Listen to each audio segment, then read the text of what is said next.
নমস্কার, সিএনএন 24 এর আজকের সংবাদে আমি শিবানী আপনাদের সবাইকে জানাই স্বাগত। প্রথমে দেখে নেব আজকের সংবাদ শিরোনাম। কাছাড়ে মহাসমারোহ পালিত হলো লাচিত দিবস। আহোম বীরের প্রতি শ্রদ্ধার্ঘ নিবেদন করলেন জেলা আয়ুক্ত মৃদুল যাদব। গুয়াহাটি ও শিলচরের মধ্যে একটি জনশতাব্দী ট্রেন চালু করার দাবি সুস্মিতার। হাইলাকান্দিতে হিন্দু যুব পরিষদের লাচিত বরফুকনের 402তম জন্মবার্ষিকী পালিত। গৌরব গগৈর জন্য সংকটে কংগ্রেস। গৌরব গগৈর মূর্খতার জন্য 5টি আসন হারাতে হয়েছে বললেন অখিল গগৈ। বিভিন্ন কার্যসূচির মধ্য দিয়ে আকসার লাচিত বরফুকনের 402তম জন্মদিবস উদযাপন। এবারে আজকের সংবাদ বিস্তারিত। কাছাড় জেলা প্রশাসনের উদ্যোগে রবিবার জেলা আয়ুক্তের কার্যালয়ে মহাসমারোহে পালিত হল লাচিত দিবস। আহোম সেনাপতি বীর লাচিত বরফুকনের জন্মজয়ন্তী উপলক্ষে এই দিনটি উদযাপন করা হয়। মুঘল আক্রমণের বিরুদ্ধে অসমের সার্বভৌমত্ব রক্ষায় লাচিত বরফুকনের অবিস্মরণীয় অবদানের প্রতি শ্রদ্ধা নিবেদনের জন্য আয়োজন করা হয় এই অনুষ্ঠানে সভাপতিত্ব করেন কাছাড় জেলার জেলা আয়ুক্ত মৃদুল যাদব। তিনি এক আবেগঘন বক্তব্যে লাচিত বরফুকনের উত্তরাধিকার ও অবদানকে স্মরণ করে বলেন, বীর লাচিত বরফুকন হলেন দেশপ্রেম, সাহসিকতার ও আত্মত্যাগের প্রতীক। সরাইঘাটের যুদ্ধে তার বীরত্ব শুধু অসমের ইতিহাসেই নয়, গোটা জাতির জন্য এক চিরন্তন প্রেরণা। আজ আমরা তার প্রতি শ্রদ্ধা নিবেদন করছি এবং তার আদর্শকে গ্রহণ করে সাহস, সততা ও ঐক্যের ভিত্তিতে সমাজ গড়ে তোলার প্রতিশ্রুতি নিচ্ছি। রাজ্যসভা সদস্য সুস্মিতা দেব বরাক উপত্যকার রেলযাত্রীদের সুবিধার্থে গুয়াহাটি ও শিলচরের মধ্যে একটি জনশতাব্দী ট্রেন চালু করার দাবি জানিয়েছেন। রেলমন্ত্রী অশ্বিনী বৈষ্ণবের কাছে একটি পত্র প্রেরণ করে সাংসদ দেব এই দাবি জানান। এছাড়া বর্তমানে শিলচর, সাবরুম ও কলকাতার মধ্যে যে দূরপাল্লার কাঞ্চনজঙ্ঘা এক্সপ্রেস ট্রেন চলছে, এতে পেন্টিকারের ব্যবস্থা করা সহ ট্রেনটির পুরনো বগিগুলোর জায়গায় আধুনিক বগি সংযুক্ত করার জন্য তিনি রেলমন্ত্রীকে অনুরোধ জানান। দেশের বীর লাচিত বরফুকন ছিলেন একজন সাহসী সৈনিক। দেশপ্রেমিক লাচিত বরফুকনের সাহস ও আদর্শ সমগ্র আসামবাসীর জন্য অনুপ্রেরণার উৎস। রাজ্যের প্রতিটি নাগরিকের উচিত মহাবীর লাচিত বরফুকনকে শ্রদ্ধার সাথে স্মরণ করা। তিনি ছিলেন আহোম সাম্রাজ্যের একজন সাহসী ও শক্তিশালী সেনাপতি। 1669 সালে তিনি বৃহৎ মুঘল সেনাবাহিনীকে পরাজিত করেন এবং আসাম থেকে মুঘল সাম্রাজ্যকে চিরতরে সরিয়ে দেওয়ার জন্য আহোম সেনাবাহিনীর নেতৃত্ব দেন। রবিবার হাইলাকান্দির সরসপুর চা বাগানে হিন্দু যুব পরিষদের কেন্দ্রীয় কমিটির আয়োজিত কেন্দ্রীয় অনুষ্ঠানে পরিষদের সভাপতি পল্লব শইকিয়া একথাগুলো বলেছেন। সভার শুরুতে অতিথিরা লাচিতের প্রতিকৃতিতে ফুলের তোড়া অর্পণ করেন এবং প্রদীপ প্রজ্বলন করেন। আজি আমাৰ লাচিত দিৱস, কেন্দ্ৰীয় লাচিত দিৱস আমি উদযাপন কৰিছোঁ হাইলাকান্দিৰ সৰসৰপুৰ বাগান ৰাতাকান্দিত। যিহেতু লাচিতৰ যিটো বীৰগাথা, আজি জন্মজয়ন্তী 402 বৰ্ষৰ যি জন্মজয়ন্তী আমি পালন কৰিছোঁ, সমগ্ৰ হাইলাকান্দিবাসী ৰাইজ আৰু সৰসৰপুৰবাসী ৰাইজ, বিশেষকৈ বাগানৰ সকলো অঞ্চল মানুহ ওলাই আহিছে। প্ৰায় শতাধিক লোকৰ লগত আমি আজি লাচিত দিৱস উদযাপন কৰিছোঁ। সেয়ে আমি এটাই আহ্বান জনাওঁ, যিদৰে লাচিতে 17 বাৰ মোগলৰ লগত যুদ্ধ কৰি 17 বাৰ তেওঁ যিটো পৰাক্ৰম দেখুৱাইছিলে, সেই পৰাক্ৰমক আমি আহ্বান জনাওঁ অসমবাসী ৰাইজক। আজি হাইলাকান্দিৰ সমূহ ৰাইজ আমাৰ মাজত উপস্থিত হৈছেহি। হাইলাকান্দি ৰাইজৰ সহযোগত আমি এটা কথা কওঁ, আমি মোগলক খেদিবৰ কাৰণে আমি একগোট হ'ব লাগিব। সেই মোগলসকল আমাৰ মাজতেই আছে। যেনেকৈ ৰামসিংহ যেনেদৰে আমাৰ মাজত থাকি আমাৰ মানুহখিনিয়ে ভাঙা চিটা কৰিছিলে, ঠিক তেনেকৈ আমি সেই মোগলসকলক, যিসকলে নিজকে ভাৰতীয় বুলি নাভাবে, যিসকলে নিজকে অসমৰ নাগৰিক বুলি নাভাবে, আমি সেইসকলক মোগল বুলি সজাইছোঁ। যিসকলে ভাৰত মাতা বা ভাৰতৰ স্বাভিমান, ভাৰতৰ সভ্যতা সংস্কৃতি সন্মান নজনায়, সেইসকলক আমি আহ্বান জনাইছোঁ। সেই মোগলসকলক অসম ত্যাগ কৰিবৰ কাৰণে আহ্বান জনাইছোঁ। আৰু সেই মোগলক আমি প্ৰত্যেকজনে এজন লাচিত হৈ পেলাই, আমি লাচিতৰ দৰে এজন বীৰ দৰে থিয় হৈ পেলাই আমি সেই মোগলসকলক খেদিবৰ কাৰণে প্ৰস্তুত হোৱা বুলি আমি আহ্বান জনাইছোঁ। গৌরব গগৈর জন্য সংকটে রাজ্য কংগ্রেস দল। গৌরব গগৈ মূর্খতার জন্য 5টি আসন হারাতে হয়েছে, এমনকি সামাগুড়িতে বিপদে পড়েছেন স্বয়ং রকিবুল হোসেন। 3 দিনের বরাক উপত্যকা সফরে এসে এমন মন্তব্য করলেন রাইজোর দলের সভাপতি অখিল গগৈ। এমনকি বিজেপিকে সহযোগিতা করার জন্য কংগ্রেস দলকে অভিযুক্ত করলেন শিলচরে। আজ শিলচর শহর সংলগ্ন দুধপাতিল এলাকায় এক যোগদান সভায় বক্তব্য রাখতে গিয়ে গগৈ দল বিজেপি, মুখ্যমন্ত্রী কংগ্রেস এবং AIUDF-এর দলের প্রতি ছিলেন খড়গহস্ত। এছাড়া সুনাই বিধায়ক করিমউদ্দিন বরভূঁইয়াকে জাতে-পাতে দালাল হিসেবে অভিহিত করেন অখিল গগৈ। এই 3 দিনীয়া কাৰ্যসূচীৰ ভিতৰত আছে আমাৰ যিটো দলীয় মিটিং আছে, আমাৰ যিবিলাক দলৰ অৰ্গেনাইজেশ্যন মিটিং আছে, অৰ্গেনাইজেশ্যনৰ মিটিংবিলাকত আমি অংশগ্ৰহণ কৰিম। আমাৰ দলীয় সভাত, দলীয় সাংগঠনিক সভাত অংশগ্ৰহণ কৰিম আৰু 2টা গণসমাৱেশত কাইলৈ আমি হাইলাকান্দি জিলাত 2টা গণসমাৱেশত কাইলৈ অংশগ্ৰহণ কৰিম। দলীয় যিটো সভা, এই 2টা সভাত অংশগ্ৰহণ কৰি 2026-ৰ কাৰণে ব্ৰহ্মপুত্ৰ উপত্যকাত যেনেকৈ আমি সাজু হৈছোঁ, তেনেকৈ বৰাক উপত্যকাটো সাজু হ'ব খুজিছোঁ। আমি দেখিছোঁ যে বৰাক উপত্যকাৰ পৰা যিবিলাক বিধায়ক এতিয়া জিকি গৈছে, তেওঁলোকে বৰাক উপত্যকাৰ কাৰণে নামাতে, তেওঁলোক সৰব নহয়। তো যাতে আমি সৰব বিধায়কক এইবাৰ বৰাক উপত্যকাৰ পৰা জিকাই ল'ব পাব। গৌৰৱ গগৈ অহংকাৰ কৰি আমাৰ পৰা আঁতৰি গৈ তেওঁলোকে নিজে কেণ্ডিডেট দিয়াৰ যি সিদ্ধান্ত ল'লে, সেই সিদ্ধান্তৰ কাৰণে বিজেপিয়ে 5খন আসনত জয়ী হৈ গ'ল। অৰ্থাৎ কংগ্ৰেছ দলৰ এই জোটবন্ধন ভাঙি দিয়াৰ যিটো নীতি, গৌৰৱ গগৈৰ যি অহংকাৰ, সেই অহংকাৰৰ কাৰণে বিজেপি 5খন আসনত জিকিলে আৰু এইটো এটা ঐতিহাসিক ভুল আছিলে। মই ভাবোঁ যে কংগ্ৰেছ দলে এই ঐতিহাসিক ভুল উপলব্ধি কৰিব, বুজি উঠিব আৰু তেওঁলোকৰ সিদ্ধান্ত বদলাবলৈ বাধ্য হ'ব। কথা সোণাই বিধায়কটো আপোনালোকে সকলোৱে জানে, তেওঁৰ কথাটো কৰিমউদ্দিন বৰভূঁইয়া, হয়নে নহয়? কৰিমউদ্দিন বৰভূঁইয়া অসমৰ আটাইতকৈ ডাঙৰ দালাল বিধায়ক, এইটোতো কাৰো সন্দেহ নাই। তেওঁ জাতে পাতে বিজেপিৰ দালাল, এইটো চবেই জানে, হয়নে নহয়? তেওঁ নিজে মোক আহি ৰাজ্যসভাত বিজেপিক ভোট দিবৰ কাৰণে মোক আহি ক'বলৈ আহিছিলে। মোক নিজে কৈছিলে যে 5 কোটি টকা দিম, অখিল ভাই আপুনি বিজেপিক ভোট দিয়ক ৰাজ্যসভাত, এনেকৈ কৈছিলে। এইটো আছিলে কৰিমউদ্দিন বৰভূঁইয়া। কৰিমউদ্দিন বৰভূঁইয়া জাতে পাতে দালাল বুলি যে কয়, জাতে পাতে দালাল। সারা রাজ্যের সঙ্গে রবিবার শিলচরের গান্ধী ভবনে আকসার উদ্যোগে মহাবীর লাচিত বরফুকনের 402তম জন্মবার্ষিকী উদযাপন করা হয়। এদিন বীর লাচিতের প্রতিকৃতিতে পুষ্পস্তবক অর্পণ ও প্রদীপ প্রজ্বলনের মধ্য দিয়ে সভা শুরু হয়। আকসার মুখ্য উপদেষ্টা রূপম নন্দীপুর খায়েস্তের পরিচালনায় অনুষ্ঠানে বিশিষ্ট নাগরিকরা মহাবীর লাচিত বরফুকনের জীবন আদর্শের উপর বক্তৃতা রাখে। আজকের এই লাচিত দিবস সম্পর্কে তার কিছু অনুভব। আমাদের বরাকের গর্ব আমি বলবো যে দেশের চেয়ে মামা বড়োদয় যে বলেছিলেন লাচিত বরফুকন, উনি ভারতবাসীকে প্রকৃত অর্থে চোখে আঙ্গুল দিয়ে দেখিয়ে দিয়েছিলেন যে প্রয়োজনে রাষ্ট্রের কাজ করতে গেলে আমাদের সব কিছু ত্যাগ করতে হয়। আর এই রাষ্ট্র গঠনের লক্ষ্যে আমরা কাজ করে চলছি। তারই অনুপ্রেরণা নিয়ে যিনি মুঘল সাম্রাজ্য বিস্তার থেকে আর আসামকে রক্ষা করেছিলেন, আমরা জানি যে সরাইঘাটে তার যুদ্ধ হয়েছিল। এই যুদ্ধে অসুস্থ অবস্থায় মুঘল সাম্রাজ্যকে কিভাবে বিস্তার থেকে উনি বাঁচিয়েছিলেন, ছোট ছোট নৌকা করে উনি নিজে দায়িত্ব নিয়ে এই কাজ করেছিলেন। আজ লাচিত দিবস, 402তম জন্মবার্ষিকী। আকসার পক্ষ থেকে সেটা শ্রদ্ধার সঙ্গে স্মরণ করা হয়েছে।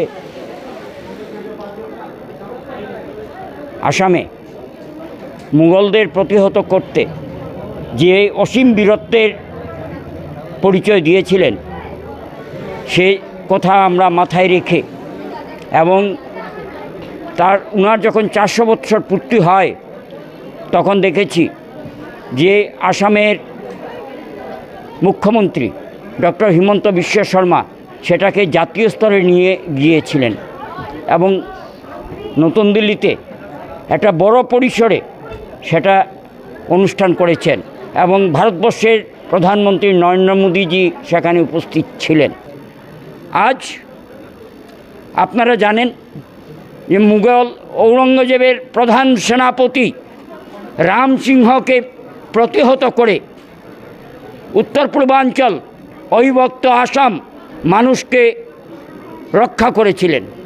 আজকে যদি লাচিত না থাকতেন, লাচিত যদি সেই মুঘলদের প্রতিহত করতে না পারতেন, তাহলে আমরা কোথায় থাকতাম? তাই তার বীর গাথা, বীরত্বের কথা যত আলোচনা হবে, সমাজ এবং দেশ তত উপকৃত হবে। এবং 402তম জন্মবার্ষিকীতে আমরা নাচ, গান এবং শ্রদ্ধার সঙ্গে ওনাকে আমরা স্মরণ করেছি। পাঠশালায় সড়ক দুর্ঘটনায় প্রাণ হারালেন জয়ন্ত বিশ্বাস। এক সড়ক দুর্ঘটনায় প্রাণ হারালেন শিলচর রাধামাধব পার্কের বাসিন্দা তথা পাঠশালার পূর্ত বিভাগ NES ডিভিশনে কর্মরত জয়ন্ত বিশ্বাস। গত বৃহস্পতিবার পাঠশালায় রাস্তায় হেঁটে পার হওয়ার সময় একটি বাইক তাকে প্রচণ্ড ধাক্কা মারে এবং এতে গুরুতরভাবে আহত হলে তাকে গুয়াহাটির GNRCর হাসপাতালে নিয়ে যাওয়া হয়, কিন্তু শেষ রক্ষা হয়নি। চিকিৎসারত অবস্থায় জয়ন্ত বিশ্বাসের মৃত্যু হয়। মৃত্যুকালে তার বয়স ছিল 59 বছর। তিনি রেখে গেছেন স্ত্রী সুপ্তা বিশ্বাস, একমাত্র কন্যা স্বাতী বিশ্বাস, ছোট ভাই জয়দীপ বিশ্বাস ও জয়জিৎ বিশ্বাস সহ অসংখ্য আত্মীয়-স্বজন ও বন্ধুবান্ধবদের। তার মৃত্যুর খবর শিলচরে ছড়িয়ে পড়তেই শোকের আবহ তৈরি হয়। ফিরছি একটি বিরতির পর, আপনারা সঙ্গে থাকুন। এসে গেছে ভিভা ফুড কোর্ট, শিলচরের এই মুহূর্তের অন্যতম আকর্ষণ, যেখানে একই ছাদের তলায় আপনি পেয়ে যাবেন বিভিন্ন ধরনের মিষ্টি, রকমারি স্ন্যাক্স, থাকছে রুফটপ ক্যাফে, একই অঙ্গে এত কিছু। পিওর ভেজ এই ফুড কোর্টে আপনার আপনজনকে নিয়ে একটি সন্ধে কাটিয়ে যান। কথা দিচ্ছি আপনাকে আবারও আসতে হবে ভিভা ফুড কোর্টে।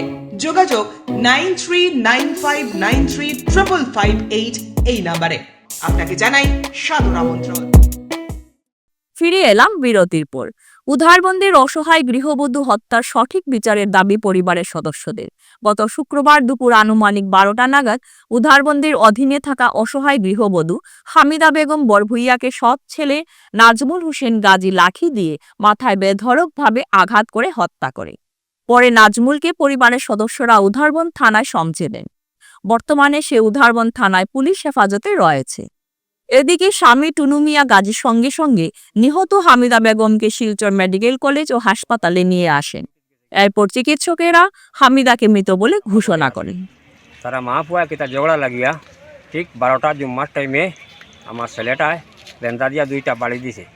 আমার স্ত্রীকে বাড়ি দিয়া ফালাইয়া হেড বাগি গেছে। বাগি যাওয়ার পরে 10 মিনিট পরে আমি ফোন পাইয়া দৌড়াই আইছি, আমার ডিউটি থেকে দৌড়াই আইয়া দেখে এইরকম ফালাইল বিছনা। আমি উঠাইয়া মেডিকেল লই আইছি। মেডিকেল আইয়া আমি চিকিৎসা শুরু করছি। আমার নাম টুনু মিয়া, আমার মেয়েটার নাম হলো হামিদা বেগম। আজকে আমরা আইছি আমরা বোনরে দেখাত আইয়া দেখছি বোনের মাথাত 3টা সেলাই লাগাইল, 3টা চাকুর ডেগারর মারা। তারা কয়টা লাঠি দিয়ে মারছে। তারা রইল ওদিকে তারা 3 জনে ধরছে। ওইলো ডান ছেলে, আর একু ছেলে, আর একটা মেয়ে আছে। 3টা দরিয়া তারা দাদি মাথা সেদাইয়া ওরে মার্ডার করছেন। মার্ডার করে আনি মেডিকেল আনিয়া কইছেন জীবিত আছে, অলরেডি মারা গেছে। তারা লইয়া আইছেন। এটা নিয়ার বিষয় চাই। আমরা SP মহোদয়ের কাছে এই ভিডিওটা যেন পৌঁছে, এই যে 3জন 4জন আসামি আছে তারা অতি সত্য অ্যারেস্ট করিয়া একদম ন্যায় বিচার লাগে। আমরা 10 মিনিট তাদের একদম জানা আসলো 10 মিনিটের ভিতরে কিলা খবর পাইলিলা তাই। টোটাল হইলো তারা আসামি, 4জন তারা আসামি। মহারাষ্ট্রের বিধানসভা নির্বাচনে আকোলা পশ্চিম আসন থেকে কংগ্রেস প্রার্থী সাজিদ খান পাঠান বিজয়ী হওয়ায় অসম কংগ্রেস সহসভাপতি তথা আকোলা পশ্চিম বিধানসভা কেন্দ্রের সর্বভারতীয় কংগ্রেস কমিটির সমন্বয়কারী শরীফুজ্জামান লস্কর তাকে আন্তরিক অভিনন্দন জানিয়েছেন।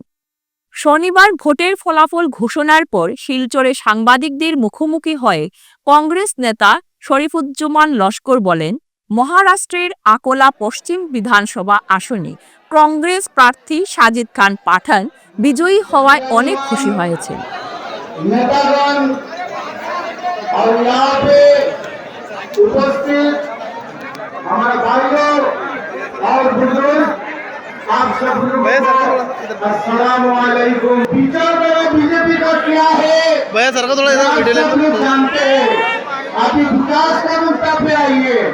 विकास के यहाँ पे मेरा पहले कई वक्ता यहाँ पे आप लोगों को कह चुके हैं, काटेंगे तो काटेंगे।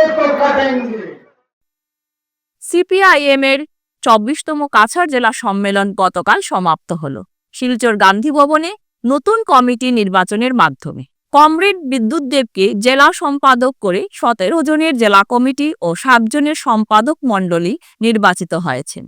22 ও 23 নভেম্বর 2 দিনের সম্মেলনের শুরু হয়েছিল গান্ধী ভবনে পতাকা উত্তোলন ও শহীদ বেদিতে মাল্যদানের মাধ্যমে। পতাকা উত্তোলন করেন পার্টির আসাম রাজ্য কমিটির সম্পাদক সুপ্রকাশ তালুকদার। কাছাড় জেলার উধারবন্দ এলাকার চলিতাকান্দি 4 মাইল গুসাইপুর এলাকার জল নিষ্কাশনের সমস্যার সমাধান হলো। শিল্প প্রতিষ্ঠান তৈরি করার জন্য মাটি ভরাট করায় এই এলাকায় জল নিষ্কাশনের তীব্র সমস্যার সৃষ্টি হয়েছিল। এ নিয়ে গুসাইপুর ডেভেলপমেন্ট অর্গানাইজেশন সম্প্রতি উধারবন্দ থানায় একটি মামলা দায়ের করে। দিন কয়েক আগে এই সমস্যা নিয়ে সংবাদ প্রকাশের পর রীতিমতো নড়েচড়ে বসে সরকার। বিভাগীয় কর্তাসহ এলাকার বিধায়ক মিহির কান্তি শোক, স্থানীয় জনগণ এবং শিল্পপতির পক্ষে অজয় নাহাটা, সুশীল তাপারিয়া আজ এই এলাকায় উপস্থিত হন। আলাদা কথা, কিন্তু আমরা প্রথম থেকেই বলেছি যে এমএলএ স্যারের সঙ্গে কথা বলে যা উনি ডিরেকশন দেবে আমরা মানতে রাজি আছি। We are also here to serve the country. আমরা তো পার্সোনাল লাভের জন্য শুধু আসিনি, কমিউনিটির তো লাভ হবে, এখানে আসলে ইন্ডাস্ট্রি হলে সবার তো লাভ হবে। এর জন্যে কোনো রকমে আমাদের মনে কোনো কষ্ট নাই, ওরা যা বলবে ওরকম করে দেবো। জল নিষ্কাশনের ব্যবস্থা যেটা ড্রেনেজ করতে হবে ড্রেন করে দেবো। এটার ব্যাপারে খবর নিয়েছি, থানাতেও খবর দেখেছি, নিয়েছি, নিউজ পেপারও এসছে, কিন্তু মামলাটা হয়েছে আমি তো বলবো এগুলো সত্যিকারে অর্থাৎ দুটো গ্রুপের মধ্যে বিজনেস ব্যবসা ছুটতো নিয়ে মারপিটটা হয়েছে, জায়গা নিয়ে ইন্ডাস্ট্রি নিয়ে কোনো কিছু নেই।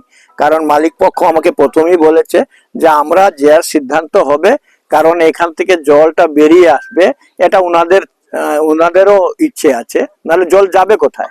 আলটিমেটলি এটা কিছু না, ওদের মিটমাট হবে। আমি থানাকে বলে রেখেছি যে এগুলো ওদেরকে মিলিয়ে দেওয়া। এটা অ্যাকচুয়ালি দুটো গ্রুপ হয়ে যায়, আজকাল তো প্রায় জিনিসের লেগে যায়, তারপর ধীরে ধীরে একসঙ্গে আবার ওদের উভয় পক্ষই আছে আমার এখানে। আশা রাখি ওদের সঙ্গে মিলেমিশেই ঠিক চলবে, মামলা নিষ্পত্তি হয়ে যাবে, এটা অসুবিধা নেই। সেটাই বললাম, সেইটা মূল হচ্ছে সেটা সরকার সেকেন্ড টাইম ভিজিট করেছেন, কেন্দ্রের সরকারের এটা যুগসূত্রে এটা কাজ হচ্ছে। গতকে ইন্ডাস্ট্রি হাব যেটা হবে সেটার ব্যবস্থায় নিচ্ছে সরকার। আর জমি যেহেতু দেওয়া হয়েছে, এখন রোড কমিউনিকেশনটাকে আমাদেরকে তুলতে হবে, এবং যেহেতু বড় বড় টেলারগুলো ঢুকবে আর ইন্ডাস্ট্রি হাব তৈরি করতে গেলে বড় গাড়িগুলো ঢুকবে, সেটার ব্যবস্থার জন্য সরকার প্রাইমারি লেভেলে কিছু আমাদের অর্থ খরচ করতে হবে।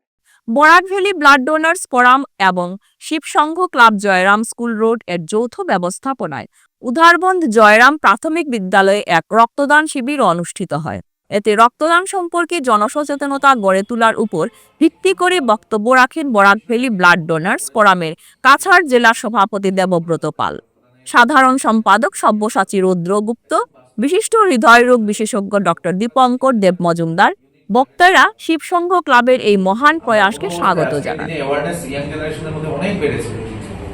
যেভাবে অ্যাওয়ারনেস বাড়ছে ঠিক সেভাবে ক্রাইসিসটাও বাড়ছে। Cancer hospital, medical college, civil hospital সহ আরো বিভিন্ন প্রাইভেট যেগুলো হসপিটালস আছে, প্রতিদিন সকাল থেকে আমাদের কাছে প্রচুর রিকোয়ারমেন্ট আসে, মাঝরাতে রিকোয়ারমেন্ট আসে, এগুলো মিট আপ করতে হয়, কিন্তু সেই অনুপাতে ব্লাড আসে না।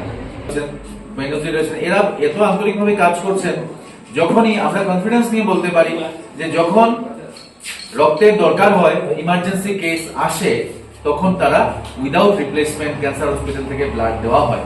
আমাদেরও সেই কনফিডেন্সটা আছে, যখন আমরা বিভিন্ন এনজিওকে বলতে পারি যে ক্যান্সার হসপিটালের সঙ্গে কাজ করলে আমরা এটা পাবো।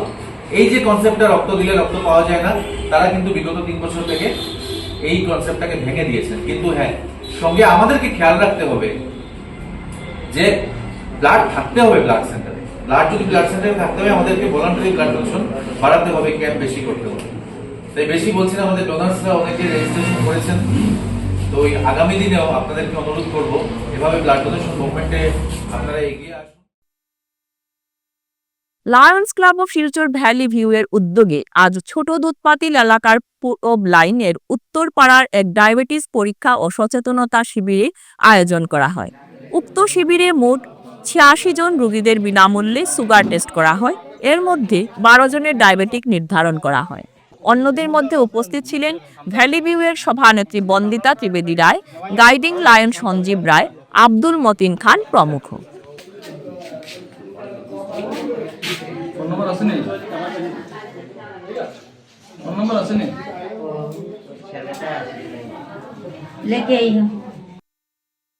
আগামী 3রা ফেব্রুয়ারি শিলচর ন্যাশনাল হাইওয়ে রোডস্থিত রাধারমন আশ্রমে শ্রী শ্রী রাধারমন গোস্বামীজির আশ্রমে নবনির্মিত মন্দির ভবনের শুভ উদ্বোধন সহ বিগ্রহ প্রতিষ্ঠা উৎসব অনুষ্ঠিত হবে।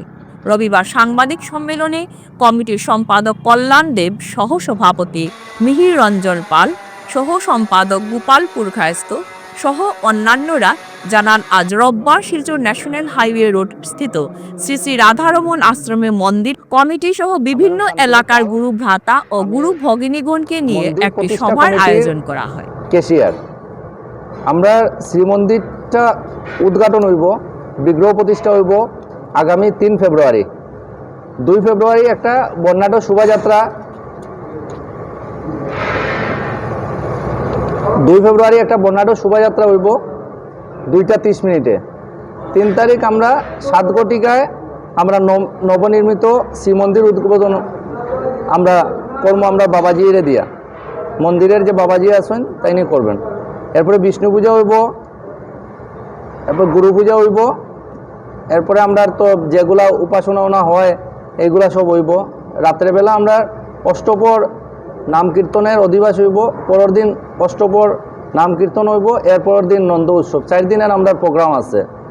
আর 2 তারিখে যেটা কইলাম যে 2:30 মিনিটে যে আমরা বর্ণাঢ্য শোভাযাত্রা করবো, এটার মধ্যে আমরা খালি আসাম নয়, আসামের বাইরে মেঘালয়, মণিপুর, মিজোরাম, মেঘালয় সব জায়গারই গুরু ভাই গুরু বোন সবই এটার মধ্যে যোগদান করব। এটা আমরা যেরকম সবে আইয়া সুন্দর যেরকম হয় ওই রকম আমরা চেষ্টা চালাই যাই। কুলচন্দ্র নন্দপুর মধ্যবঙ্গ বিদ্যালয়ের ব্যবস্থায় 782 নং মধ্য মির্জাপুর এলপি স্কুল যৌথ ছাত্রছাত্রীদের নিয়ে এক ট্রেনিং প্রোগ্রাম অনুষ্ঠিত হয়। প্রায় 480 জন ছাত্রছাত্রী উভয় স্কুলের প্রতিযোগিতায় নাচ, গান, ধামাইল, আবৃত্তি, যোগা, নাটকে অংশ নেয়। ট্রেনিং প্রোগ্রামের দায়িত্বে ছিলেন শিক্ষিকা অলকা দাস। উনার নিরলস প্রচেষ্টায় আজকের এই প্রোগ্রামকে সার্থক করে তোলেন প্রধান শিক্ষিকা চৈতালি আদিত্য ও এসএমসি সভাপতি বিধুভূষণ দত্ত। আজকের সংবাদ এ পর্যন্তই। নমস্কার।